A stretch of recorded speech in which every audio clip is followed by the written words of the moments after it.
So on the floodplain land, I've tried different ways of grazing. One of the things I do when I make hay is I always leave a strip down the middle of every field, kind of a mower width. I kind of feel that if you're cutting a whole field for hay, you're just making a desert. So I leave a sanctuary. So when the cattle go in, they've got that bit to eat and anything that's around the edges and stuff. And then they'll stay probably from end of July till, I think we moved the last ones off in November this year.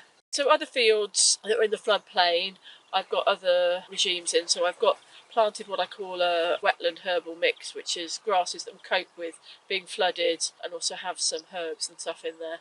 And this year I did a trial mob grazing those. The cattle had basically an area for one day, and each day they were moved on. And that was really interesting, and I was really pleased, especially where the herbs were. They carried on growing even in that heat, and they were the only group of cattle that I had out that didn't need any supplementary feeding or anything. So I did also another trial on some other meadowland, but not species rich. I did one lot where I did rotational grazing. They were going in kind of normal covers, but every day they moved around.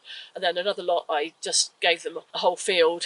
They had similar growth rates between the two groups, but the ones on rotational grazing used half the acreage that I used for the set stocking.